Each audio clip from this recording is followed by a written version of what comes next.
To Hail Varsity Radio, the voice of Husker Nation. Insight, opinion, expertise, with the biggest and best names talking Nebraska across the state. Join the show on Twitter at Hail Varsity and at Schmitz_radio. Call in at 402-466-ESPN or 1-800-825-5865. Here's Chris Schmidt.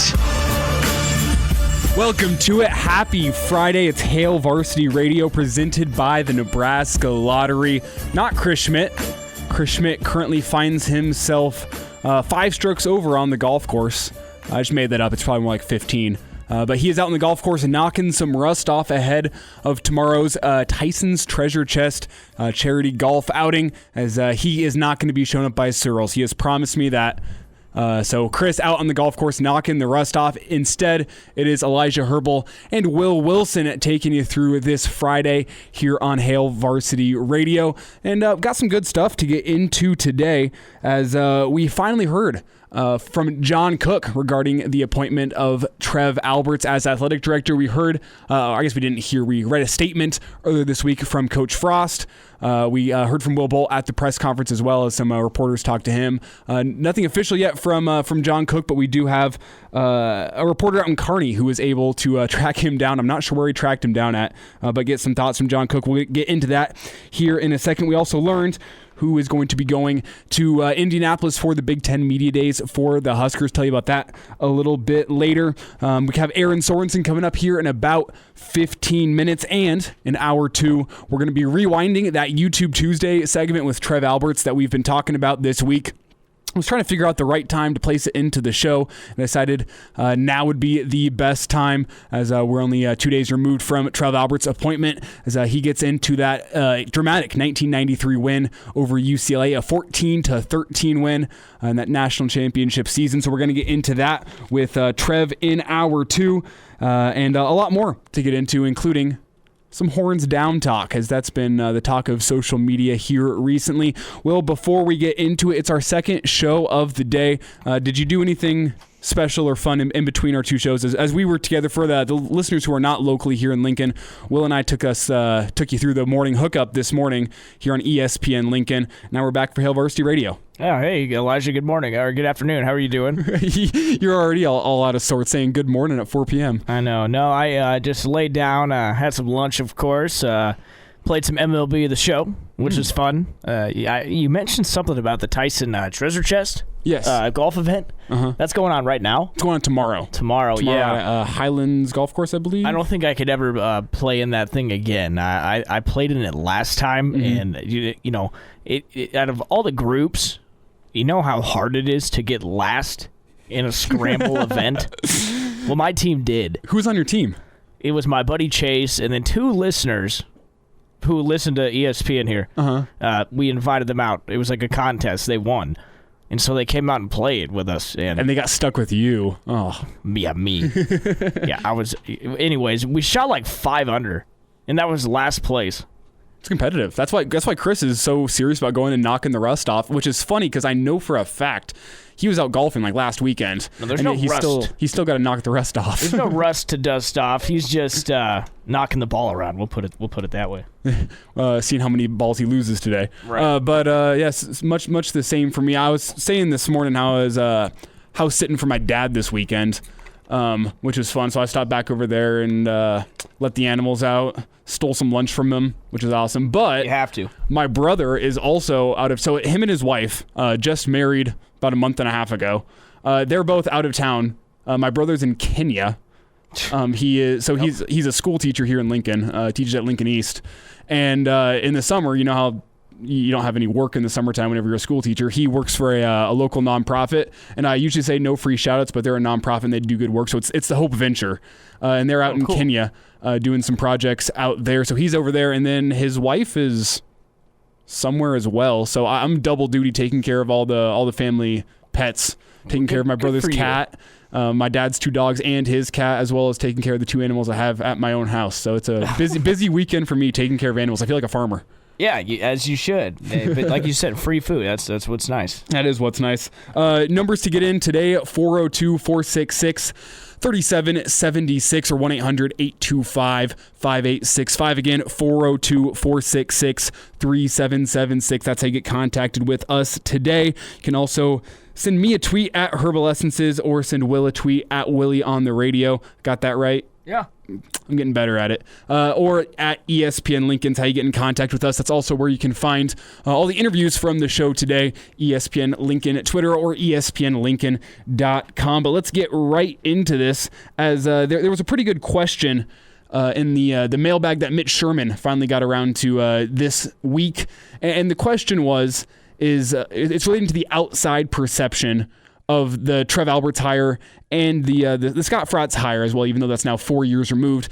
And the outside perception of that move is that, Nebraska is just going back and trying to reclaim old glory. They're going back to the 90s. They can't find success now in the 21st century, so what are they going to do? They're going to go back to the last time they find success and just see if those guys can reboot it.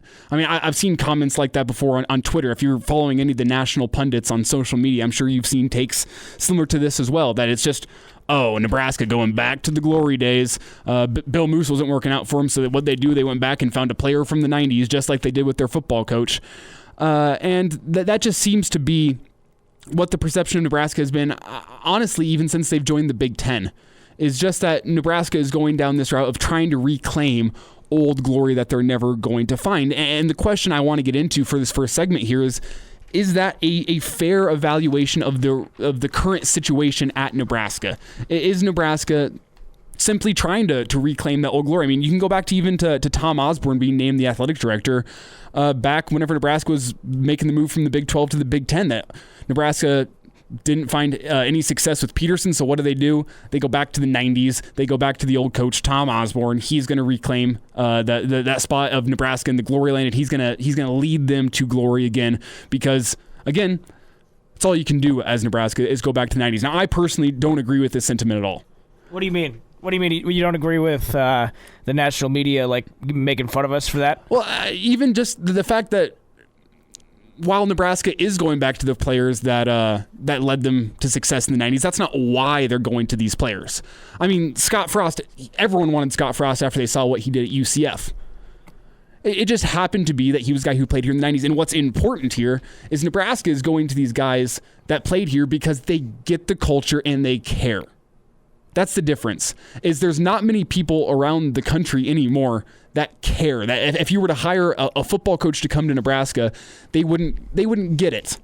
I mean, what was the quote from Steve Sipple's story today in the Journal Star? It was that Nebraska football is the #1 cultural export from the state of Nebraska. And it's not like that in many other college football towns where the football team or even just the university brand on the athletic side of things is the export from the state. I mean, that's what Nebraska, I would argue, is most famous for. It's not the corn, it's not the beef, it's not the agricultural products. So that is a huge part of the state. I mean, the #1 name recognition thing from Nebraska is Nebraska football. Yeah, you're right. But it's the whole, hiring somebody who has the experience or, the connection to Nebraska. You mentioned the national people. I mean, when that hire got announced, a lot of national people were saying, "Nope, here comes the big brother approach." That continues, and it's very easy for all these people to look at Nebraska fans and Nebraska and make fun of them. Because, Elijah, when we cling on to the glory days, hell, every time we even say the two words glory days, I don't really like it, because we have to, at some point, we have to break away from that and do our own thing. We can't hang on to the past and hope we're going to get there.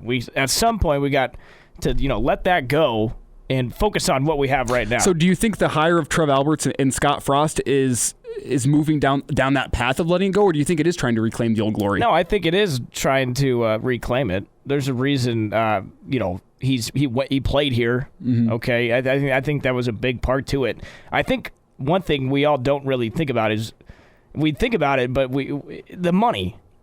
It's the money, right? I mean, Frost was a good hire because he played here, and the donors would love him and donate. Trev played here. He's going to be leading the AD. People are going to feel comfortable. with familiar faces around, which results in more money. Well, and also the fact that, I mean, the boosters are going to have more leash on a guy like Scott Frost, who did win a national championship here, and the boosters saw what he did at UCF. I mean, you've seen this. If this was any other coach getting the results that Scott Frost is getting through year 4, I think the national media would be correct with their assessment of this coach is on the hot seat. But I do think Scott gets more of a leash because of the success he's already had here. And then you can see that he is learning and getting better every single year as a coach and learning what this team needs to succeed in the Big Ten. And I think I'm going to disagree with you here whenever you say that this is somewhat of an attempt to reclaim that old glory, because it's really just Nebraska needed to find somebody who still saw this as a top job. I mean, you heard the comments from Jamie Pollard a few weeks ago where he essentially said, as of right now, I don't think Nebraska is that much better of a landing spot for an AD gig than Iowa State. I mean, that was stinging, honestly, as somebody who grew up in the state of Nebraska, to hear somebody say, you know what? I think Iowa State is just as good of a job as Nebraska. Not only do I think that's somewhat ridiculous when you look at the fan support at Nebraska and just the amount of money the Nebraska athletic department generates. It's just what's the word I want to use here? It's abrasive, but it might be that reality check Nebraska needed. Well, when you put it that way, it kind of sounds like they kind of copped out and, hired. You said you want to find a guy who loves the job. Well, I'm sure there's a ton of people who would have loved the job if you forked up, $7 million over, how long. Money changes everything, right? Mm-hmm. Of course, Trev loves the job. He played here. He said this was the job he would leave for. So, yeah, that makes it easy to hire that guy. Does that make sense? Yeah, no, I get what you're saying. I did promise that we get to John Cook, as I'm not sure where. This is from Peter Holland of the Kearney Hub. I have no idea where he found John Cook at. It seems to be some convention. It is not any sort of formal press conference, but Peter Holland got a chance, about 2 minutes, to sit down with John Cook and ask him about what he thought of the Trev Alberts hire. So we can get into that right now. Let's just, here's John Cook talking to Peter Holland. My assistant coach is there as a volleyball coach. I know how highly she speaks of him. I actually had several times to interact with him because his daughter played club volleyball. So I hung out with him at some club volleyball tournaments. And then when they built the new Baxter Arena, we took our team up there and played to help open it up. I think they have a record crowd from that night. I think it was 7,000. And the deal I made with him was, if we did that, I wanted to go to a hockey game and be right on the ice. So that winter they took me to a hockey game and I got to throw the fish out, and it was awesome. And he hung out with us all night. It was really cool. So I think that just kind of emphasizes the kind of person that Trev Alberts is. But John Cook got into the hire itself, talking about how Nebraska really does need a leader like Trev Alberts at its current state, especially when you look at the situation in the football program. So anyway, I've had some interaction with him, got to know him a little bit, and I just think he's done a great job at UNO, and we need a leader like him, and especially somebody that gets Nebraska football. Did they do this interview in the kitchen? I have no idea where they did this. And then this is a question I want to pose to you. Is like, if you saw Trev Alberts at some random place, would you walk up to him and be like, hey, Will Wilson, ESPN Lincoln, and pull out the phone camera and start asking him some questions? Because it really seems like that's what old Peter did here. I don't know if I would. There's a place and time for that. And plus, I don't really call myself a reporter. But if, I don't know, I don't think I'd definitely introduce myself. You didn't introduce yourself yet, but you wouldn't pull out the phone camera and say, I got a few questions for you. No, I wouldn't do that. If he was in hot water and I needed to, then yes. No, see, I don't know where John Cook actually was for this interview. But essentially, he's just saying that the same thing Ted Carter said, and the same thing we heard in the press conference, is that the leadership qualities of Trev Alberts are what set him apart. Not that he played here in the 90s. I think it does help that he cares, but it's not that Trev Alberts is some legacy hire that we're making because we're reclaiming old glory. It is because Nebraska at its current state, I mean, this is pretty blunt from John Cook saying, in our current form, we need a leader. And I think you can read between the lines there and see that John Cook's kind of saying here that Bill Moose wasn't the leader that Nebraska needed. I'm not saying he wasn't a leader at all, but whenever you are doing your work from your ranch in Washington, there's a different kind of leadership from somebody who is going to be in the office on a day-to-day basis, maybe working 12-hour days, showing up at 8 a.m. and staying until the sporting events end at 9 p.m. That's just a completely different type of leadership. I agree. Yeah, I agree that the AD could do a better job of being a leader than what Bill Moose was showing. Yeah, I agree. Well, we'll hear from Trev Alberts, his YouTube Tuesday. We sat down with him last May, actually, in the midst of the COVID shutdown, as we did a YouTube Tuesday segment talking about that 14-13 win over UCLA back in 1993. Again, that's coming up at the top of hour 2. But right now, before we talk to Erin Sorensen, coming up after the break, I do want to mention Nebraska has selected its 3 players that it's going to be sending out to Indianapolis as a part of Big Ten Media Days. That is a guy we talked to earlier this week on the show, Ben Stille. He's going to be heading out to Indianapolis, as well as Austin Allen and Deontay Williams. The notable exception here is your starting quarterback, who he's already been out to the Big Ten Media Days, so maybe that plays a factor into it. But Adrian Martinez is not going to be present at the Big Ten Media Days, despite being, pretty much the face of this Husker football program at the moment. Neither is Cam Taylor-Britt. And Cam Taylor-Britt has not been to a Media Days, if I remember correctly. Interesting. All these guys are going to be first-time media guys, and they're all also the senior leadership essentially on the team. Deontay's a 6-year senior. Ben Stille's a 6-year senior. Austin Allen's a senior as well. So it makes sense that you're sending your leadership out there. Austin Allen also was a part of the search firm that helped find Trev Alberts and confirm that he was the guy. So I think that's going to be some interesting insight to get. But we'll get Erin Sorensen's insight into this selection, as well as her thoughts on Trev Alberts, coming up after the break. It's Hail Varsity Radio, presented by the Nebraska Lottery.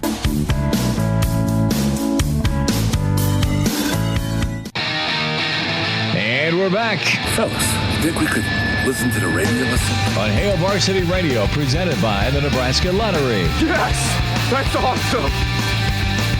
Getting your weekend started early. It's a Friday edition of Hail Varsity Radio, presented by the Nebraska Lottery. It's Elijah Herbel and Will Wilson in, as Chris Schmidt knocking the rust off of his golf game right now ahead of the Tyson's Treasure Chest golf outing tomorrow. But right now, we are excited to welcome in Hail Varsity Deputy Editor Erin Sorensen, joining us here on Hail Varsity Radio. And Erin, this week in Husker news, mid-July has this reputation of being a slow time for Husker news. So when you woke up Monday morning, were you expecting all this news about, you got Trev Alberts coming in as AD. You have got Husker baseball adding a new coach in Rob Childress. And Nebraska football picks up a commitment. It just seemed like a whirlwind week when I really wasn't expecting it. Do you get the same view on this week as a whole? I have to give him some credit. We have to give a shout out to John Cook too. He got 3 commitments in under 48 hours. So you are right. It has been a very, very busy week for mid-July. I feel like this is typically when we're arguing about things like alternate uniforms. That's usually what you're arguing about mid-July. So it has not been that. I didn't even really wake up Wednesday expecting to have a news conference that day that I have to go and attend. So it has been a busy week for Nebraska. None of it bad news. Like you said, the Rob Childress thing was great for baseball. A lot of commits for some really some big commits for some of Nebraska's programs, and then a new AD. If you would ask me if this is how it would have gone for July, nope. But here we are. Well, Erin, you mentioned alternate uniforms. Do you think we're going to be hearing anything about alternate uniforms in the near future? That's always one of my favorite talking points, despite kind of being just fodder for people to talk about. I always love seeing the alternate uniforms, and we had some alternates last year that they never pulled out. So do you think we're going to get any new alternates this year, or is that just completely way off in the horizon for you? Well, it's funny that you say that, and that you asked, because there was a video that was shared, like a little snippet of Adrian grabbing a football out of essentially a wall of a cave, and people thought, this is it. They're announcing alternates. Now, that's maybe still true, but what we know that they were essentially doing is just teasing a photo shoot that they legitimately did from a cave about 10 minutes from the stadium. So doesn't seem that was any kind of announcement necessarily, but Yeah, I always look forward to alternate uniform time, mostly because Brandon Vogel does such an amazing job breaking down and rating the uniforms, I should say. So, I love that part of it. I also like alternates as well. I am not somebody that, is against them. Obviously, Nebraska has its black shirt alternates, both home and away. So I guess there's that option as well. But, yeah, I wonder what it would be like if that's what we were talking about right now. Yeah, but instead we have a full week of Husker news to get into with you. And I want to start off with the big news of the week. That's Trev Alberts. And the topic we were getting into last segment was this outside perception of what the Trev Alberts hire means for Nebraska as compared to what the people in and around the program are saying about this Trev Alberts hire. And the kind of the sentiment I'm getting from some national writers and just people in the comment section is that this is Nebraska trying to reclaim the old glory of the 90s by bringing in Trev Alberts as AD. What do you make of that argument? I don't think it's necessary. I understand. To be fair, and Nebraska has to unfortunately just kind of take a little bit, roll with the punches a little bit, because that's just where things are right now. If you start winning in football, those jokes become less and less. But when I saw some of that this week where it's hiring Trev is just an attempt to relive the 90s, I'm thinking, well, what was Bill Moose then? It's not like Bill Moose was hired to relive the 90s, although he did bring in two former players for both baseball and football. And I guess Fred Hoiberg does have connections to Nebraska as well. But my point being is it's an easy joke to make. I don't think that's probably a fair assessment. In fact, I think Trev Alberts as an AD is probably – I don't think he really necessarily cares about – he obviously very much appreciates his time at Nebraska. He expressed how much it meant to him. Obviously, his relationship with Tom Osborne is very strong. But he is somebody that I've always said, in my experience, he does not mince words. He makes decisions that, as we know, are not always popular with people. So when it comes to that, as far as is it somebody just being hired to relive some kind of glory days, he probably wouldn't have been the pick for that. Don't you think there are people out there like Dave Remington, if he was interested, that you could have made the argument for if you really wanted to go down that path? Trev does know how to be an AD. So it's an easy joke to make is really what I took when I saw that. We're talking to Erin Sorensen with Hail Varsity. Erin, during that press conference, you asked a very important question, and Twitter quickly agreed after. And if you could, just please repeat the question you asked, and then give me your thoughts on the answer you got. Yeah, so the question that I asked Trev Alberts, which, I want to be clear for anyone who's what does this mean? It's just a question and answer. It's going to require follow-ups, and I actually did have a chance to talk with him afterward to say, I would love to follow up. But essentially, there are a couple of positions within Nebraska's athletic department, being the diversity and inclusion director, and then also the associate AD, senior women's administrator. And then the Minority Student Athletes Collective that had been working very closely with Bill Moose and both the diversity inclusion director. There's a lot of pieces right now when Trev Alberts is talking about building trust with the student athletes, that this feels like an area where you can very quickly build trust, but what does it look like to hire those two positions and then also to work with this collective to further diversity and inclusion within the athletic department? And, his answer was he's aware that these positions are open. Obviously, he doesn't start until Monday, so he hasn't had really any time to dive into it. But I appreciated his quote that it's important to him to have coaching staffs and administrations that are reflective of their student-athlete population.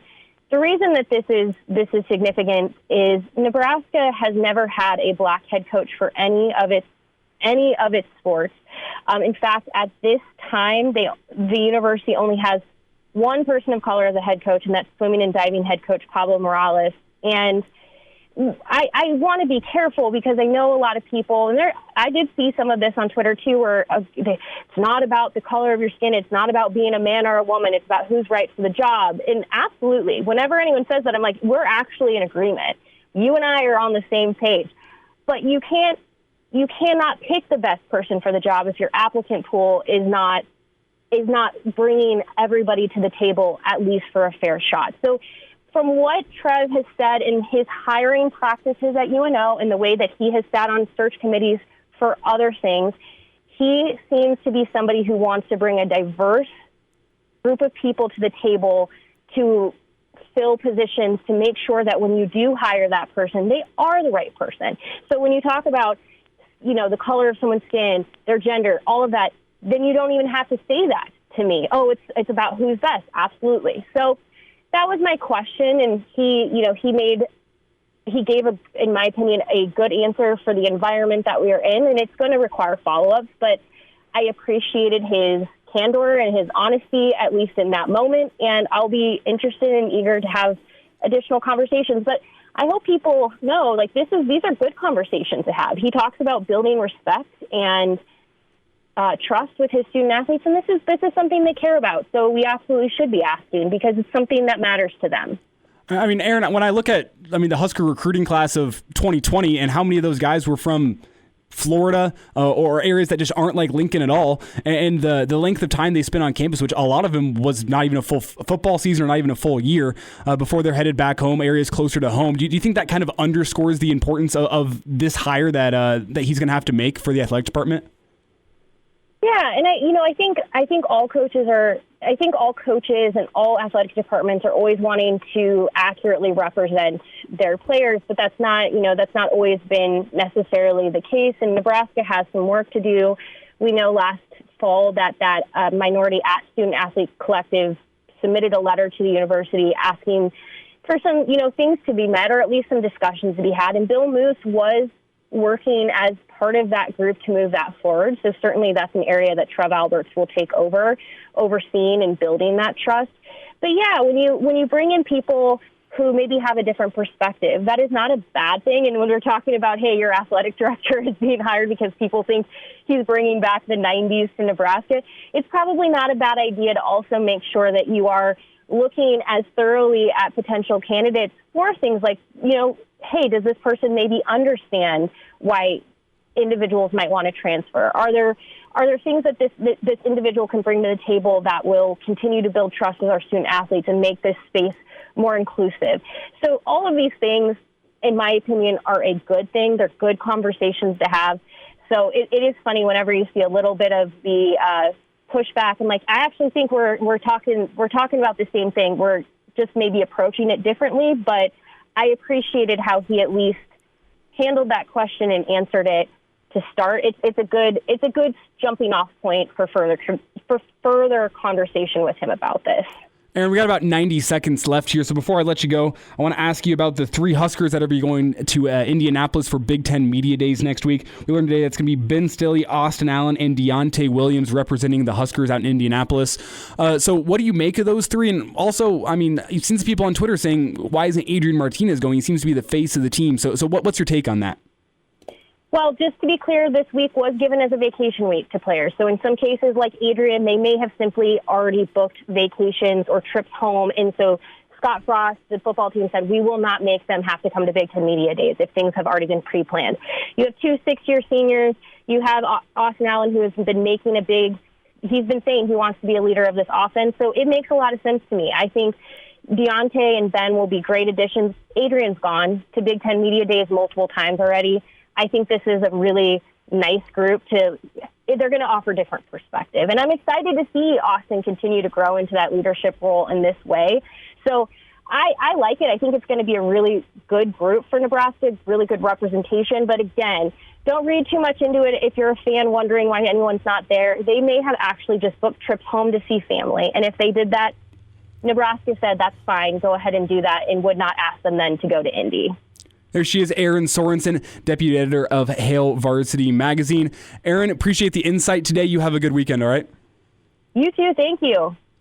There she is, Erin Sorensen. You can find her on Twitter at Erin Sorensen. And I have a little adjustment to make here. And as I didn't mention this at the top of the hour, but we do have, a small audible for the show today. Coming up next after the break, we're going to be talking with the newest Husker commit, Hayden Schwartz, 6'4" defensive lineman out of Jacksonville, Florida. He's coming up next. Excited to get some insight from him. He had a long list of offers. Going to ask him kind of what set the Huskers apart and also what their plan is news for him. Huskers been looking for a pass rusher for a while, ever since Scott Frost got to camps. Gonna see maybe Hayden Schwartz is that guy. He's next on Hail Varsity Radio.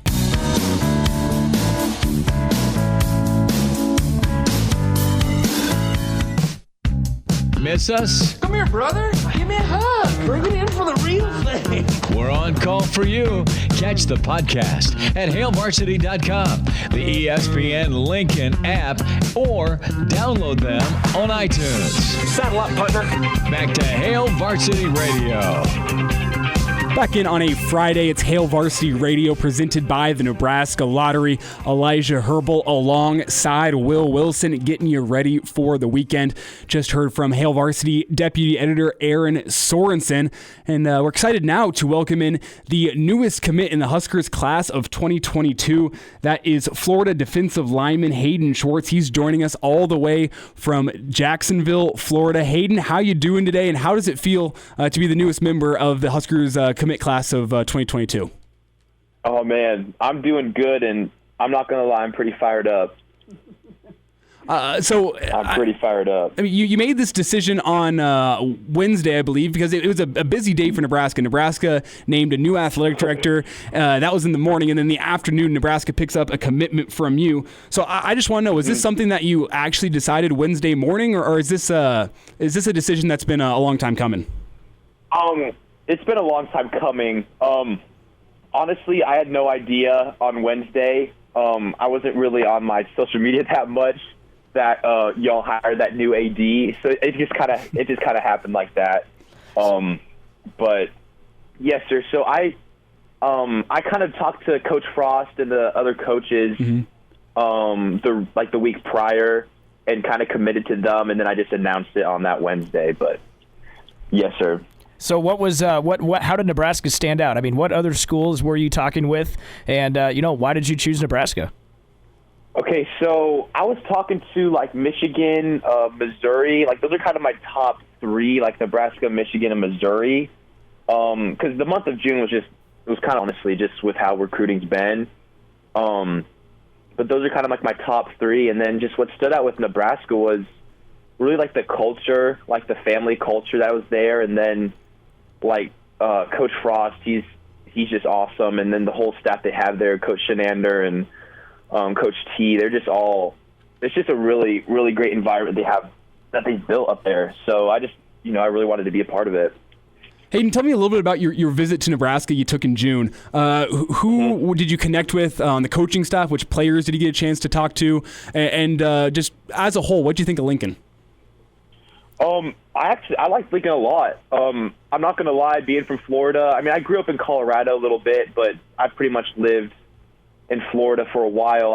I really have never even been to Nebraska, so flying out there and stuff, I was like, dang, it's Nebraska. And then I got there and I was like, wow, Lincoln was awesome. It really surprised me. It got me kind of excited because I just didn't really know what to expect.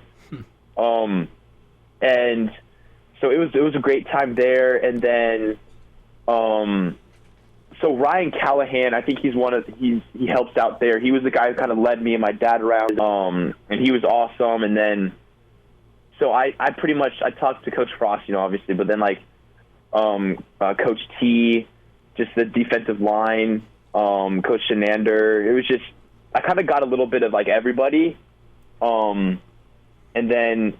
Yeah, it was a lot of fun. I'm not gonna lie. As far as Lincoln goes, I was really actually surprised, and it kind of got me excited to see it in person. It's interesting, Hayden. You talk about those schools that you were talking to, and obviously here in Nebraska, it's been a few years since we've seen a winning season, and I'm sure recruits, you guys like to see schools that are winning, but did that not faze you at all? That Nebraska, it's been a while since we've had a winning season, but you chose to come here anyways. Yes, sir. Yeah, honestly, that wasn't really. I mean, that's obviously a factor, but I really wasn't thinking of that when it came down to my decision because I really wanted to go to the spot that, I would be the best fit and be able to just contribute in any way, and then also that I would get most developed. Because obviously you want to win games, and I want to win games, and when it came down to making my decision, that really wasn't, too.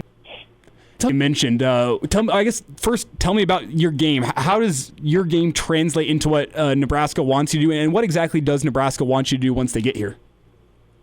So when I was talking to like Coach Frost and then Coach T, like I think they see me more as like that outside end, like rush end. I think they kind of call their outside linebacker, or it's on that outside. Mm-hmm. And honestly, it's kind of been with most of the schools I've talked to. They see me as that end. And then just depending on what my body does in college, because and then I might also like rotate in a little bit, kind of that 4-eye type stuff. But right now they kind of see me as that outside end, rush end. Now, really fast, do you have a favorite pass rush move? I mean, I played along the lines back in high school. I wasn't as good as you. I wasn't good enough to get recruited. I was all-state honorable mention, not to toot my own horn or anything. Oh, hey. Yeah, but what was your favorite pass rush move to go to? I mean, a lot of coaches don't like the swim move. That was always my favorite. That's why I was an offensive lineman, not a defensive lineman. But what's your go-to whenever you just got to get to that quarterback third and long? Oh, man. Really, I kind of go – I mean, you obviously kind of got to see what the tackle's doing, but pretty much I go with I'll stab, and then I'll try to hit his hand to dip, like kind of dip my shoulder, and then just try to get to the quarterback. Oh, Von Miller style. Try to get underneath that. I guess so. Yes, sir. Yes, sir. Go ahead, Hayden. Sorry. Oh, no, I'm just going to say that other than that, though, I don't know. Sometimes I'm not really thinking that much, but that's one that I definitely, try to use the most. See ball, get ball. That's my kind of player. Yes, sir. Hey, Hayden, yes, sir. I'm curious, man. So you lived in Florida your whole life. Who was the college team that you kind of grew up cheering on for? Really? Oh, man. I just always liked Texas. I was born in Austin. So that's kind of why. Wow. But really, I don't know. I kind of just like watching football in general. Like being in Florida, I just, I watch when the Gators play. It's just kind of whoever's playing. Yeah. And then obviously, like whenever I was being recruited by Nebraska, like anytime you guys are playing on Saturday, I'd actually always watch you guys. Like sometimes I'd just turn it on. I'd be like, hey, I'll just be the only one sitting there watching Nebraska play because all my brothers are out like doing basketball and stuff. So, like I loved it.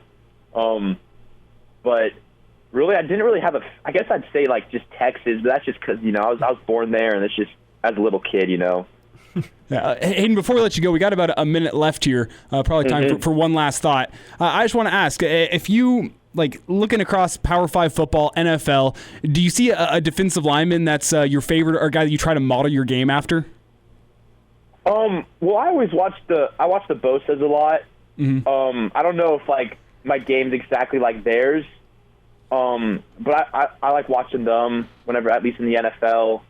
And then also, as far as college football, I know it's a little different position, but I always watch Brian Brzee, just type of power and where his hand placement, and it's just I really like watching those guys, as far as NFL and then college wise. But Hayden, I guess last thought before we let you go. This is the last one, I actually promise. I want to get to your high school football season with the bowl school. You guys are a bit of a powerhouse down in Florida. What are you looking at this season? Or is it state championship or bust?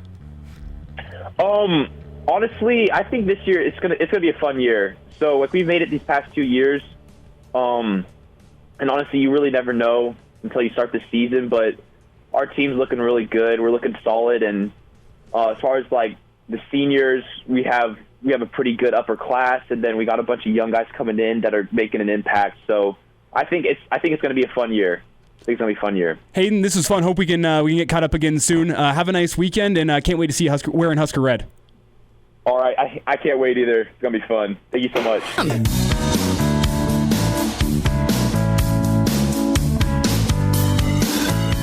And now, back to Hail Varsity Radio. Rolling through a Friday here on Hail Varsity Radio, presented by the Nebraska Lottery. Elijah Herbel and Will Wilson just had a great chat with the newest Husker commit, Hayden Schwartz. He was a lot of fun to talk to. That interview is going to be posted up on ESPNLincoln.com a little bit later tonight. Also going to have our interview with Erin Sorensen posted as well after the show. Again, you can find those on ESPNLincoln.com or the ESPN Lincoln Twitter page. full show will be posted on Apple Podcasts, Spotify, Google Play, wherever you like to find Hail Varsity Radio. That's where you can do it at to find the full show. Again, Chris going to be back in tomorrow morning for the Saturday morning edition. But Will, I just can't get over it. That was a really fun chat with Hayden Schwartz. Sometimes those recruits are, you can tell they've never been on the radio before, and he told me that was his first time on the radio, but he sounded like a natural. He nailed it. Very personable dude. Sounds very outgoing, and if there's one thing we know about this coaching staff, they are very selective on guys that fit their culture, right? The big culture team here, and there's no doubt about it that guy, very, very well spoken, and sounds like he fits that culture well. So, Hayden Schwartz, that's who you just heard, newest Husker commit, and we asked him some interesting things, and of course he said Michigan and Missouri were in on him too.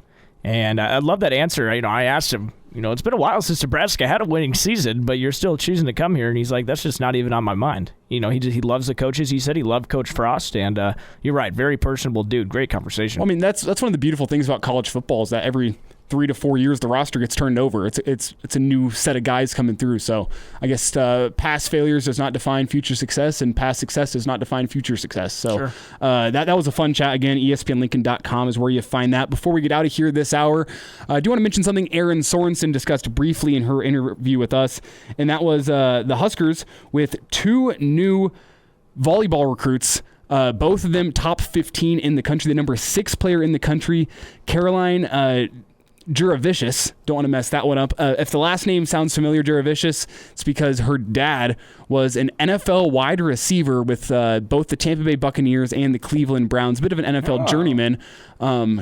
He won a Super Bowl, though, back in 2002 with the Buccaneers, and I think it was an 8-year NFL career he ended up playing. Wow. His daughter, Caroline, the number 6 player in the country, she attended the Dream Team camp that the Huskers hosted last month at the Devaney Sports Complex. The 3rd commit in 2 days, as I said. Another top 15 player recruiting to the Huskers as well is... make sure I don't mess up the name, Bergen Riley. She's from Sioux Falls, South Dakota. The number 12 player in the country, a setter. Huskers, John Cook, keeping that train rolling. We discussed a little bit earlier today on the morning hookup just how much longer John Cook has, and I mentioned, John Cook just keeps on rolling in the good recruiting classes, so whenever you keep on doing that, it's got to be hard to step away whenever you got another national championship contending team possibly coming up. Yes, it may be hard to step away, but it also may be easy to step away knowing that you're leaving your staff in great hands and in hands of great talent that can still continue that dominance that we know. So, yeah, give or take, but, nonetheless, John Cook still doing what John Cook does. Before we let you go, a reminder, 70% of people in fatal crashes in Nebraska are not wearing a seatbelt. If used properly, a seatbelt can reduce the risk of fatal injury by up to 60%. Your best defense in any crash is to buckle up. It's a message brought to you by the Nebraska Department of Transportation Highway Safety Office. Got our YouTube Tuesday Rewind coming up next. It's with Trev Alberts talking about the 1993 UCLA game on Hail Varsity Radio. Welcome to Hail Varsity Radio, the voice of Husker Nation. Insight, opinion, expertise, with the biggest and best names talking Nebraska across the state. Join the show on Twitter at Hail Varsity and at Schmidt_radio. Call in at 402-466-ESPN or 1-800-825-5865. Here's Chris Schmidt. It's Elijah Herbel and Will Wilson filling in for Chris Schmidt on a Friday edition of Hail Varsity Radio. I want to make that clear. We are on a Friday right now, but we are going to do we're going to rewind to a YouTube Tuesday segment from last year that we had with Trev Alberts. So no confusion. We're going to call it a YouTube Tuesday. I know we're not on Tuesday. We're rewinding back to a May interview we had last year with Trev Alberts talking about the 14-13 win Nebraska had over UCLA in 1993.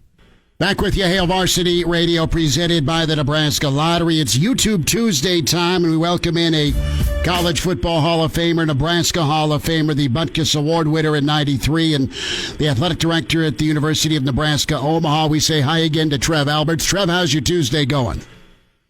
It's going quite well. Thank you very much. Well, appreciate your time. And, Trev, what a magical season 93 was for Nebraska. A chance to win it all, undefeated going into the Orange Bowl. And let's go back to camp before we get to the UCLA game. And, as a senior, you guys had built up, and you had a pretty good squad, a little young on offense, but a pretty vaunted defense. How are you feeling as one of the team leaders going into that senior year? Yeah, I think one of the things that often gets overlooked and maybe missed is while the previous Orange Bowl, we lost by a couple touchdowns to Florida State. That was my junior year. I really think we could feel that we were closing the gap. We could feel that we had some, as you mentioned, some young talent. We had some veteran leadership, some hard workers, some character, but we also had some young emerging talent. And so the gap was closing. And that whole offseason, I think we started to feel pretty good about the fact that, we had a chance to be a really good football team. We had guys like Lance Lundberg and Gerald Armstrong. John Reese was a captain with me. So a good veteran group of leaders from the 89 class, and then, the Lawrence Phillips and Tommy Frazier's and some of the young cats that were coming in. We really thought we were going to have a good football team. How did you feel about the shift, the switch from the 5-2 to the 4-3? I know the result, but it was still a transition. In 93, correct me if I'm wrong, was that the first year you guys switched it? Yeah, that's right. I mean, I was ecstatic. To be totally frank, I graduated early and really, really enjoyed playing football, especially at a place like Nebraska. And, the fans made our experience so amazing. And but I had kind of thought that and had wondered whether I would play my senior year, only that I had some other goals outside of football, and I was a okay player, I guess, as a junior. But when Coach Samuel and Coach McBride sort of informed us that we were going to be going full-time to the 4-3, which, we had used, a lot of people probably remember the 52-7 game against Colorado in Lincoln over Halloween in 92. And then the following week when we played Kansas, we predominantly played that dime 4-3 look, and that was just an awful lot of fun. And so when they communicated that they were going to go full-time, move Eddie Stewart into a linebacker role and just try to get more speed on the field, that was very, very intriguing to all of us. And I think was part of our confidence boost that we were going to play a style on defense that really fit our personalities, very aggressive, and we're going to take some calculated risks, but we were going to get after people. And as a defensive player, that's your mindset anyway, and being able to let loose and really try to wreak havoc on opposing offenses is an awful lot of fun. Trev Alberts with us, Hail Varsity Radio, YouTube Tuesday. Trev, I want to follow up. I didn't know that you were not that jacked about a senior season until you just said so. Was it, I don't know, take me through you had different goals. I completely respect that. I know you were a standout student, but did that defensive switch kind of make things fun again, or did you lose passion for it? It kind of explained to me the tug of war that was going on. Oh, I don't want to in any way insinuate that I had lost in passion. I loved playing at Nebraska. I don't know. I just kind of assumed, I went to the University of Nebraska to get my degree, and I played 4 years. I had never, Chris, thought about playing in the NFL. I'd never thought about, I academically was on track, and so I'm not suggesting that it was a real tug of war. I had only kind of thought about, and I'd had a couple of conversations with Coach Samuel, and I think it was at one point when he said, Trev, we're going to go to the 4-3. I think you're really going to like it because I think you can play in the NFL. And I just had never allowed myself perhaps to start to think that way, and so that was obviously the catalyst to get moving forward. Thanks for clearing that up for me. But, hey, it worked out, man. You had an incredible senior season, Butkus Award winner. And let's go to that Saturday. I remember watching it. We always kind of rotated as a kid where we watched the Nebraska game, and the superstitious type, and whoever's TV was undefeated is whose living room we ended up in, and until it didn't happen. And what was that UCLA game? I remember just how I was expecting UCLA to chuck the football. I mean, that goes back to kind of the Pac-12 or Pac-10 at the time stereotype, but UCLA had a really good run attack, and that what a win and what a stand the defense had in the second half. And going into that game, what were your thoughts? What were you thinking about the Bruins as it was kind of the first road test of the year? Well, I just remember, a couple things. First of all, I just remember there was about 12 or 15,000 people dressed in red. It's one thing to have a lot of support, maybe when you're in Ames or in Manhattan, Kansas, or something where our fans can drive relatively easy. I just was really struck when we went out to warm up about what made Nebraska really special. Was here we are, all the way in California, and there's only 50,000 people there, so it's not like they were grounded out. I mean, it literally felt like half the stadium was Big Red fans. And so I just remember that. I remember, us talking as a team and coaches talking to us about, I think everybody knew that this was going to be a real test. We knew that they had a lot of skill and talent on their team. And, we were trying to get ourselves into that national conversation of being a team that really could compete at a high level, maybe play again for a national championship. And so this was an opportunity for us, to play against a team that had a very good coaching staff. Terry Donahue was very well respected. And so, as you pointed out, I mean, they had some pretty good players. They had J.J. Stokes, I think, at wide receiver. At the end of the day, it really was about their running attack. And, Skip Hicks had a tremendous day, and the Shaman Shaw also had a really nice day. But when it really counted and when it really mattered, our team found a way. And I really think that game gave us a lot of confidence. I mean, we didn't play well. We had 4 turnovers. They outrushed us. They held the ball longer than us. But yet, defensively, we got pressure on the quarterback. It wasn't just me. I mean, we had 6 sacks as a team, and that's in spite of their running. So we just like the rest of that season. We stayed poised. We didn't panic.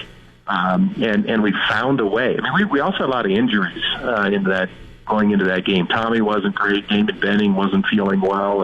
And so we had a lot of injuries, but we just hung in there, never quit, stayed the course, and found a way to win.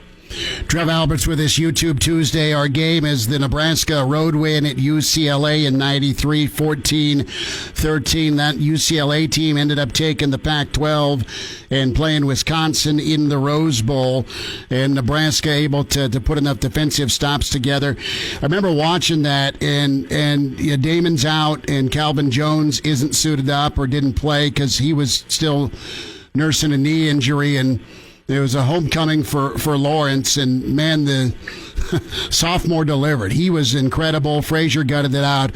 But do you recall how many times UCLA either recovered deep in Nebraska territory or they got a drive, but you guys got to stop? I think the third down numbers were pretty bad for UCLA. You guys were money on third down. Yeah, I don't remember the exact specifics of where it was on the field, but for some reason my recollection is that our turnovers happened in, just terrible. I mean, we were going in to score. I mean, there were, opportunities, and so that's what I meant we didn't play all that well. But I really think that games like that, and we talked about it after the game, it's not pretty. If you can find a way to get through that, it actually gives you an awful lot of confidence because, I remember we watched the film, obviously, as a team, and then you break out into your offense and defense and then into your individuals. And all of us, there were a lot of plays left on the field. And so, you start thinking, here we are on the road against a Pac-12 team with an awful lot of, Jonathan Ogden was on that team. Jameer Miller, who was a finalist for the Butkus Award with me, he was on that team. So you're talking about a team that was a physical team, very good team, on the road. We turned the ball over 4 times, and they have 0 turnovers, and we still find a way to win the game. We took a lot of confidence out of that. Now, I don't think nationally a lot of people were really all that enamored by the 1-point win on the road by the 8th-ranked team in the country. But I think when you delve a little bit deeper, there was a lot of positives that come out of that type of a win. A few more minutes here. Trev Alberts with us, YouTube Tuesday, Hail Varsity Radio. Important road win for Nebraska. You mentioned the confidence. And Trev, you finished with 3 sacks. I think I got my Sports Illustrated in the mail a week later, and you were the Defensive Player of the Week in Sports Illustrated for your performance. 10 solo tackles. Were you in the zone, or did you just kind of find the football? Well, I don't know. I mean, to be totally honest with you, Toby Wright probably should have been the Sports Illustrated Player of the Week. He had 13 tackles and had a lot of big plays. I don't know. When you become a senior and you don't have a lot of opportunities left, there just seems to be a little bit different approach. And I remember my mother and father made the trip, and it was really special to me. That was as far as they ever ventured away from Cedar Falls, Iowa. And, and then there were other little conversations that were motivational to me. Coach Samuel, pulled me aside. And so for those of us that were seniors and were perhaps hoping that we could be considered for some awards, both academically and athletically, and then perhaps even NFL scouts. They were very honest with us that there'll be a certain portion of the whole region of the U.S. This will be the only time that they see you as a player. And so, I know our team was, and I know I certainly was just really motivated to. It was a beautiful day. I mean, it was just it was wonderful. You're playing UCLA, a historical team, in an incredible environment. There's 15,000 Nebraskans at the game. How do you not get excited for that? Well, and Coach, I've talked to Coach Samuel a couple of times in my career. Obviously, you got to play for him, but that guy was as good as it gets. It sounds like with the rush ends at Nebraska, and he got you guys to kind of turn up when you needed to, and just excellent position of Nebraskans that. I mean, you talk about that NFL, and you were a guy that went to the league, and guys before you went to the league, and guys after you from that rush end spot went to the league, and he's one of the just unsung guys. And maybe Nebraska fans know how important he is, but he always had you guys flying around the football. Trev, when we talk about importance and we talk a little bit about that confidence boost, wasn't your first close win in '93? You had to go to Boulder. You had that one in Kansas that was a one-pointer. Did that Saturday in the Rose Bowl give you confidence and make you feel, okay, we'll find a way to get this thing handled later on in the year? Did you guys ever waver, or did you feel like, all right, we're kind of a team of destiny?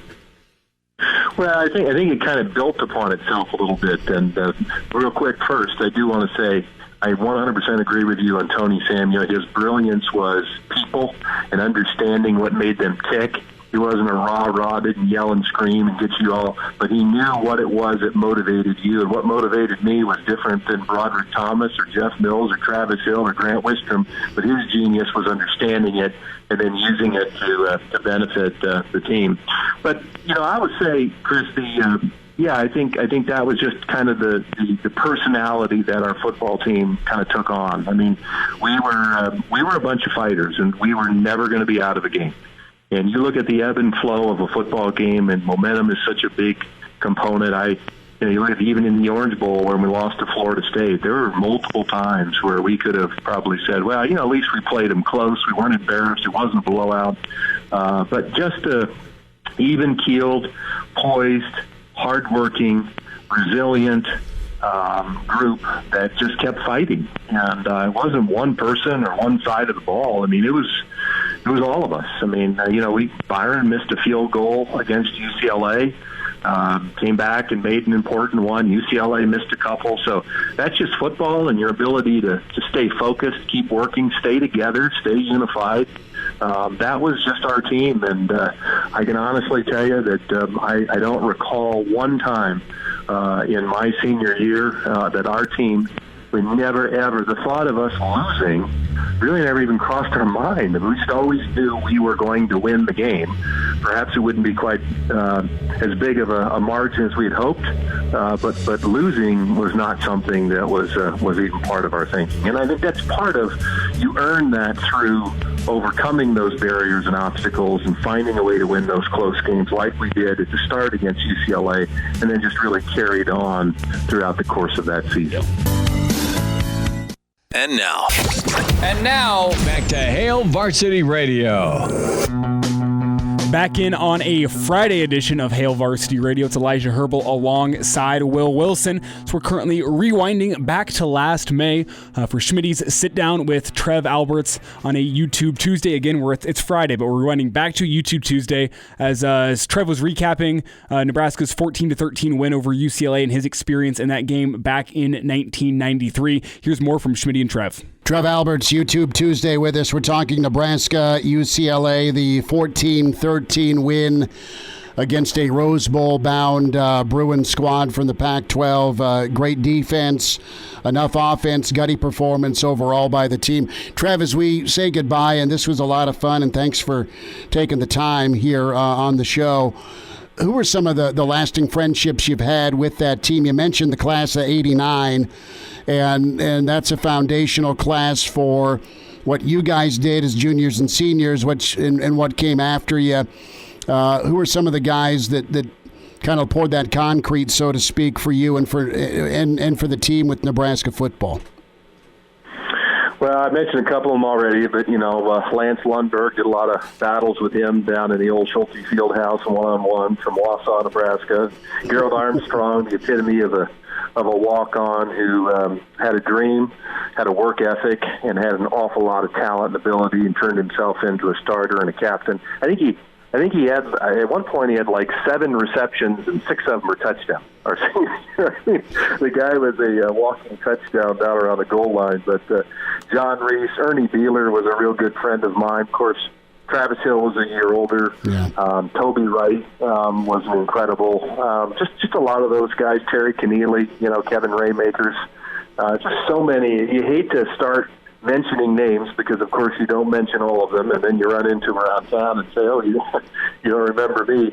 The fact of the matter is that we had some characters, and certainly none of us, including me, were perfect. But by and large, I thought we had a good group of young men who were brought together with one common goal, really kind of motivated and pushed along by the state and our alumni and fans who cared so deeply about the university and the program, and sort of helped us will our way to some victories that perhaps we maybe even shouldn't have had. But that's what made playing at the University of Nebraska so much fun.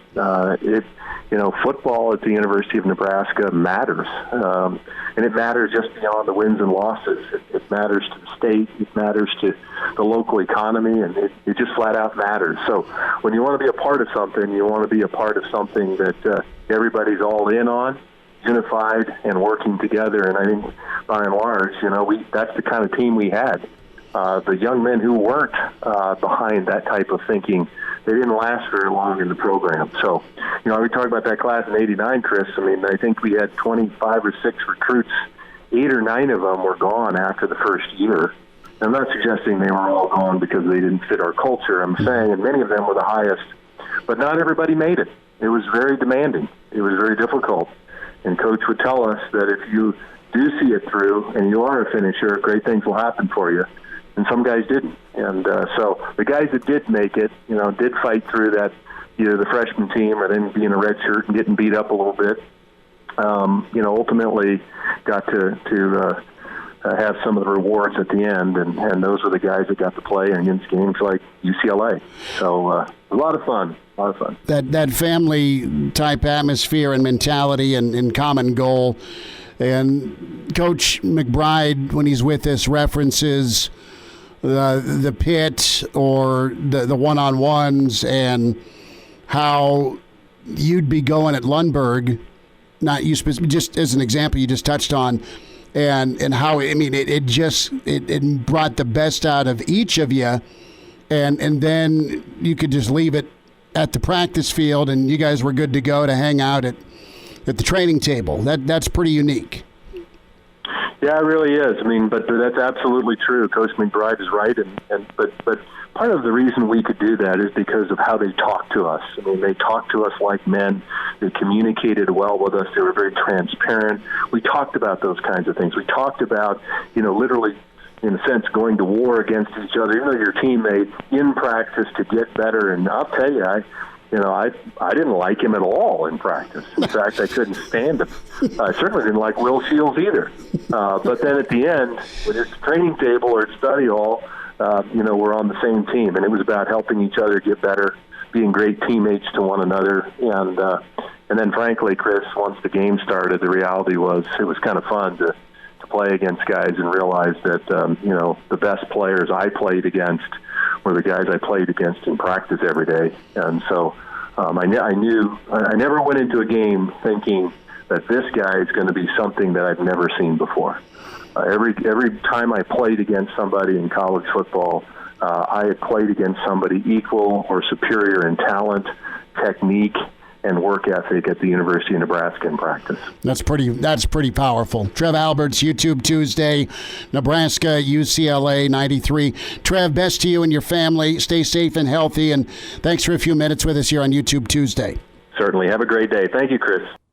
So that was Trev Alberts back last May, the YouTube Tuesday segment discussing that win over UCLA back in 1993. And just some interesting insight there from Trev as he now steps into his new role as Nebraska AD. That was the news of the week. But the news that has been burning up social media over the past 24 hours has been the Big 12, and their decision about the iconic Texas Longhorn, little hand gesture the Texas players do, and they have now deemed it to be taunting if any player is to flash that horns down symbol at a Texas player or coach or sideline or fan this season.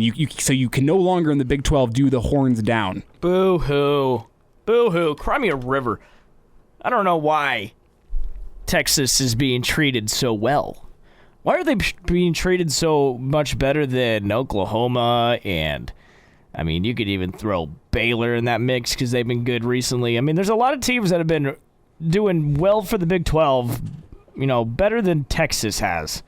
So I don't know why, they're kind of being defended by the Big 12 like this. It's well, apparently, you can, as a player, you can flash the horns down symbol to your own fans. But not at a player? Not at a Texas player, not at the Texas fans, not at the Texas sideline, not at a Texas coach. Give me a break. But apparently you can do it at your own fans. We're not sure. Maybe you can't do it whenever Texas is even on the field with you. But it seems to be there's a bit of a... It's not a firm line in the sand. It's a little bit muddled. You're not quite sure where the line is. So, I mean, we haven't gotten the official rule book, but that is from the Big 12 coordinator officials, Greg Burks, saying that if you do a horns down to a Texas player as an opponent or their sideline, that's going to be a foul. Yeah, I don't like it. My problem with it is a Texas player can sit there and do horns up all they want. Yeah. That's fine. Add a player too, right? Add a player. Mm-hmm. You can do it whenever you want. Horns up is fine. But as soon as you go horns down to Texas, that's now taunting and illegal. Yikes. Yeah, get a team GPA above 2.7, then we'll talk Texas. That was a record, man. We had Barry Switzer weigh in, and I got to do some censoring here. Oh, this ought to be good. That's bull. You can fill in the blank. Bull beep. Horns down is a part of the history of the game. It's a natural reaction. It's like when somebody gives you the finger, you give them the finger right back, right? Well, if someone does a horns up, you're going to do a horns down right back at them. I love it. I'm with Barry Switzer on this one. I am too, and no better person to hear that from than Barry Switzer. Elijah, I'm trying to think of some other schools that have hand gestures like this that this could come and play to. I know TCU's got like a stupid, like, I don't even know what it is. It's like a... Miami does the U. The U, right? Of course, here we have the bones. You can't really flip that upside down, unless though. You do it like that's how they see, I could see you doing the U upside down. The U upside down works. I've never seen anybody do it. It's probably been done before. Horns down is just so easy, and it's just so disrespectful that makes it so much fun. It's just like, because Texas loves their horns up thing. You're so right. There's no doubt about it. They're so annoying about it, too. Well, there's no doubt about it. It makes college football better when you have, teams doing that to Texas. I don't know about you, but if teams were allowed to do that, I would be watching every Texas game because Texas would just get pissed off every single time they do that. The thing is so many Nebraska fans have been calling for, maybe now Trev Alberts back. Maybe now we're going to be considering going back to the Big 12. And I think they're saying that in jest. I don't know for sure. Colin, if you actually seriously believe that Nebraska is going to go back to the Big 12 now, 402-466-3776. But I think this is a great reason to not go back to the Big 12. If I cannot do a horns down symbol at Texas, why would I want to go back to the Big 12? This just kind of shows the problem that Nebraska had with the Big 12 in the first place, which is that Texas is the shining star, the baby of the Big 12. Which again, they get their own network. You can't do a horns down at them. Why is there all this favoritism towards the University of Texas? Exactly, and what have they done in the past? 5 seasons? Besides, what's his face getting up after the bowl win and saying Texas is back? We're back, Man, Sam Ellinger. That video still makes me cringe to this day. I hope we never make that mistake if we ever get back. But again, I don't know why Texas is again, we all know that they're the Big 12's baby, but don't you usually protect teams when they're doing good? I mean, Oklahoma is by far the best team in that conference. Maybe they're protecting Texas. They don't want Texas's feelings to be hurt because they're doing so bad. Maybe if they start winning some games, then you can start taunting them again because you need it to get that advantage to get in their head. But whenever they're going 5-7 every single year, you don't need that extra horns down, get in their head because you're going to beat them anyway. I would love to see the numbers of how much each school revenue-wise goes to the Big 12, because I wouldn't doubt if Texas is giving the Big 12 the most money, right? We have had some other famous people chime in as well as Barry Switzer. Baker Mayfield chimed in, and he tagged 4 of his photos that he posted on Twitter as not safe for work, saying the following content might offend some viewers. I guess the mentally weak ones, of course. Hashtag boomer, hashtag zebras protecting Longhorns. And it's just Baker in a Browns jersey doing the horns down, Baker at an Oklahoma basketball game doing the horns down, Baker in his Sooners uniform doing the horns down, and then Baker wearing the hat after beating Texas in the Red River rivalry. Now, there's a lot of stuff that comes after this, right? I mean, say this does become a penalty if you give the horns down. The refs still have to call it, right? There's some refs out there that will probably let it slide. But nonetheless, this isn't going to stop players from doing it, Elijah, right? No, I might encourage them to do it even more, honestly. Well, I mean, but of course it will be a penalty, so you don't want to put your team in a bad spot. So you're only going horns down when you're up 21 in the second half. If you're up 20 or, you know the ref's not going to see you, yeah, man, we'll see what happens with this. I really hope they step back on this. We haven't heard anything from any current or former Texas players really on this one. Do they even care? Who knows? Because I feel like it's one of those things where if I was a Texas player and I give a horns up, I'd expect the horns down come right back my way. Well, anyway, Can't Do Horns Down. It's Hail Varsity Radio presented by the Nebraska Lottery. Back after this.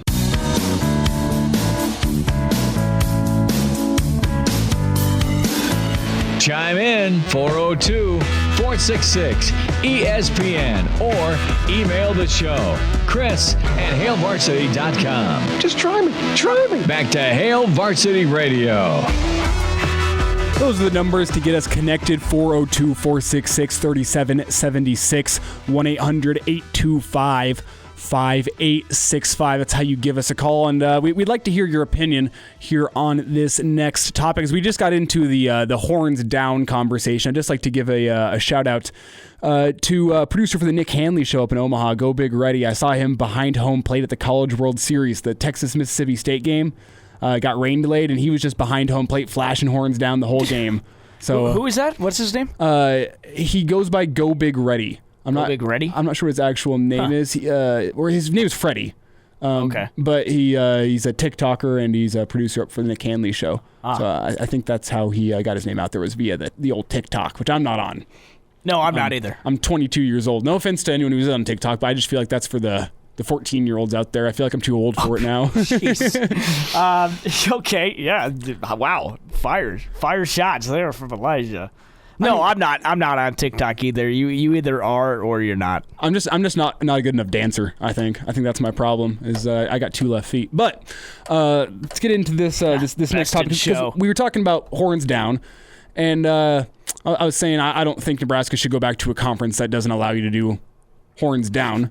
But the other side of this argument here is that a lot of Husker fans say that despite not being able to do horns down in the Big 12, the Big 12 Nebraska still just fits better into that conference in terms of geography, in terms of history, in terms of the type of teams you're going to be playing. I mean, I get it. Yeah. Husker fans want to be playing in a schedule where your hardest rivalry is against Colorado. You get one crossover against Oklahoma every 4 years or whatever they had us doing. But I don't know. I'm not for it because at this point, I do believe it's time for Nebraska to embrace that black sheep different aspect of being in the Big Ten. I mean, we kind of saw a little bit with how Nebraska went for a guy in Coach Frost that didn't necessarily fit the mold of a traditional Big Ten coach. He said that in his press conference. It's a comment that might have come back to haunt him a little bit, saying, I think the Big Ten's going to have to adjust to us. We didn't go for that downhill power rushing coach that a lot of fans wanted, saying we need to bring back the run the damn ball mantra to the Big Ten. And well, Nebraska didn't really go for that. That's what the Big Ten's been built on for years, is those big 6'4", 250-pound running backs, 4 yards at a cloud of dust. I mean, that's what the Big Ten has been built on. And then Nebraska shows up, and we don't really fit into the Big Ten. When you look at the history of some of these schools, geography is obviously a big one too. You see how they talk about us on social media and other channels. Nebraska is different than the rest of the Big Ten, and they're targeted because of that. And I think it's time for Nebraska to embrace that and say, yeah, we are different than you guys, and that's okay. Obviously that the respect comes with wins, but I think it's going to say, even though we're different, it's time for us to earn your respect.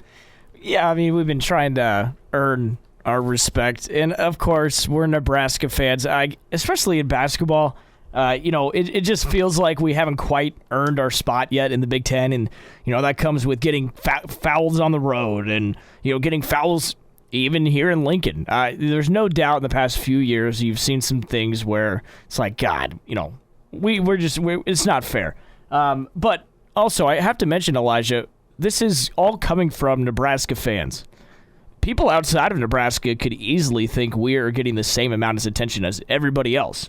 It's the fact that we're Nebraska fans and we think our team deserves more or the same as what other teams are getting. What I'm getting at is I would love to hear what you and I would say about this if we did not live here in Nebraska and if we weren't Nebraska fans. So you're saying that we as Nebraskans kind of tend to victimize ourselves because we think we deserve more respect than we've actually earned? Well, yes, definitely. That's exactly what I'm saying. And I'm not saying there's not disrespect, because there is. But we maybe exaggerate it a little bit. I mean, and Nebraska has to earn that respect. I mean, the problem with Nebraska in the Big 12 was that Nebraska felt just like living in Texas's shadow. It felt like Nebraska was the conference that built up the Big 8, built up the Big 12, and then as soon as Texas came in, Texas is the baby. Texas is the one we got to make sure is happy. Who cares about Nebraska anymore? And I feel like Nebraska... Well, but the whole Glory Days thing, that does fizzle out. Well, I don't think Nebraska left the Big 12 going to the Big 10 saying the Big 10's going to respect us more. I think Nebraska went to the Big 10 saying the Big 12 doesn't respect us anymore. Well, so let's go somewhere that even if they don't respect us, it's going to work out better for us financially. It was probably also a money grab. Yeah, it's going to work out better for you financially. I think, as we can see now, the stage of the Big 10 is a little bit bigger than the stage of the Big 12, especially when you look at how Oklahoma has gone and won the last 6 Big 12. Aside from the top 2 teams in the Big 12, who else was good at football last year in the Big 12? Was Missouri okay? I think Missouri was terrible. And Missouri's not in the Big 12 anymore. Oh, yeah, duh. See, this is what I'm saying. Yeah. Is that it's just the Big 12 doesn't have that same stature as the Big 10. Maybe it's because I was 11 years old when Nebraska jumped ship and moved to the Big 10. Maybe I just don't get the history of being in the Big 8 and being in the Big 12. But I think that's okay. I think it's time for Nebraska to set a new course. We're into a new era of college football with name, image, and likeness, and just how different college football looked from 20 years ago.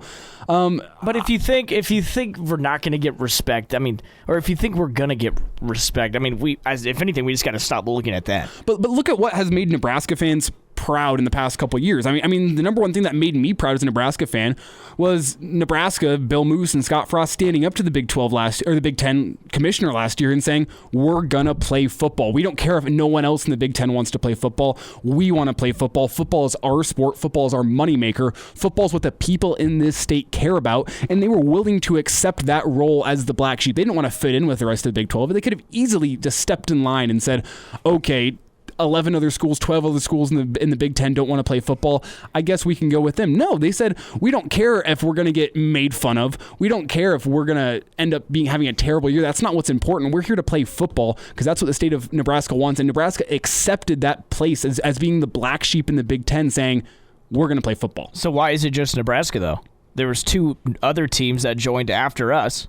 Are they not getting the respect they deserve?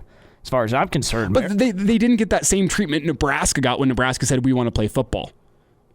That's the difference. But they weren't openly out there talking about it, though. Ohio State was not thrown through a wood chipper when they said, we want to play football. Iowa was not thrown through a wood chipper when they said, we want to play football. When Nebraska said, we want to play football, everyone said, what are these entitled people in Nebraska saying? Saying they want to play football? They want to go have another losing season while giving COVID to everyone in the country? That's what people were saying. They're saying we're ridiculous. But then whenever the blue bloods of the Big Ten say, we want to play football, people go, okay, that's fair. Ohio State is a good football team. I'm not saying that's fair, but I'm saying we as Nebraska fans do like to victimize ourselves, and I'm not saying what the criticism we got from all that was needed, but I'm not saying they were wrong either. I'm not saying they were wrong for getting annoyed at all of us for wanting to play football because it was an interesting look for a bunch of fans not winning games, trying to be the ones to, give football back.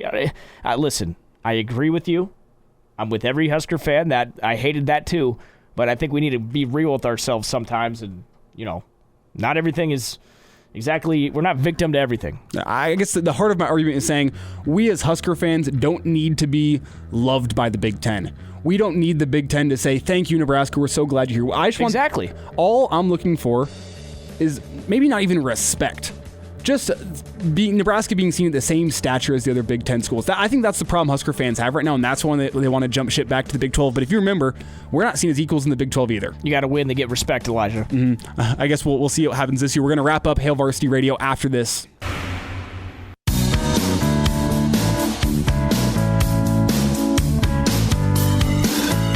And now, back to Hail Varsity Radio. Wrapping up a Friday edition of Hail Varsity Radio presented by the Nebraska Lottery. Elijah Herbel and Will Wilson filling in today. So we had a pretty fun show. Started off by getting caught up with Erin Sorensen back in hour 1 before we sat down with the newest Husker commit, Hayden Schwartz, out of the Bowles School in Jacksonville, Florida. He was a fun interview.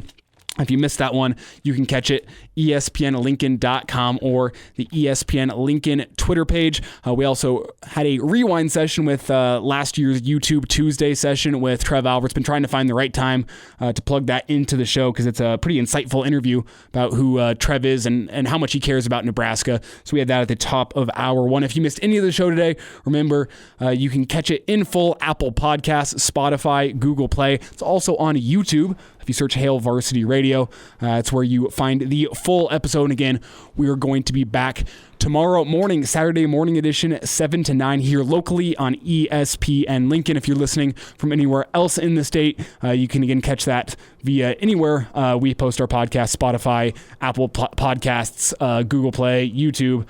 Saturday morning editions also always a lot of fun. Chris Schmidt, Mark Kranak, and myself taking you through this morning. Going to be talking with Brandon Vogel and Gary Sharp as we do on every single Saturday morning. But Will, want to thank you for joining us here on a Friday. I think we're going to be you and me back at it together next Wednesday as it's Big Ten Media Days. Chris is going to be flying out to Indianapolis on Wednesday ahead of the Thursday and Friday press availability. So we're going to be rocking it next Wednesday's show. I can't wait. I always have fun whenever we sit down and do these shows together. It's fun, man. Yeah, thank you for joining me earlier today. That was fun as well. And yeah, it's always fun when you get the college kids in. Before we get out of here, quick little update. I read a story earlier today about Randy Gregory. This is from The Athletic. They had a little in-depth piece on Randy Gregory talking about his recovery. And, this is going to be his first time since his rookie year, I believe, actually participating in training camp. Wow. So that's pretty crazy considering he's 28 years old. What's exciting, I think, for the Cowboys is the fact that they have a guy who's been able to athletically mature while not being able to take a toll on his body. He had all the issues with marijuana during his time at Nebraska and in the NFL. He said he admitted in that piece, he said, I've probably failed over 100 NFL drug tests because of marijuana. But now the NFL's relaxed their drug policy on marijuana just a little bit. No more game suspensions. They can levy fines. Well, and also, shout out to the Cowboys, too, for, staying with Gregory during all those situations and believing in him and, helping him. More importantly, he said Jerry Jones has been a huge influence where he's gotten able to sit down and just have heart-to-hearts with Jerry Jones, saying, like, there's been times where they've both been crying in his office as they've told their own respective stories about the struggles they've gone through. Wow. And I think Randy Gregory's story is a great story to highlight the importance of mental health. He struggled in his time at Nebraska with social anxiety, kind of always felt like an outcast, if you will, and kind of turned to some of the wrong avenues to be able to deal with those issues, but he's trying to get himself sorted back out. He's been trying some different methods. I know he's back living with his ex-wife and taking care of his daughter, so just a lot of growing up from Randy Gregory's been done. Rooting him the best. It's a contract year for the Cowboys, so he is trying to get himself some money because he said for a little bit he was sleeping in his car as an NFL player. Wow. So look out, NFL. Mm-hmm. Gregory on a contract year. That's scary. Yeah, and he's going to be a starting defensive end for the Cowboys this year. All right. So I'm excited to see Randy Gregory this year in a Cowboys jersey. What's interesting, though, is apparently he's still smoking a pack of cigarettes a day, which it's ridiculous to think he can do as an NFL player, but I guess addiction. I'll stop there. We'll be back tomorrow morning, Saturday morning edition, Hail Varsity Radio.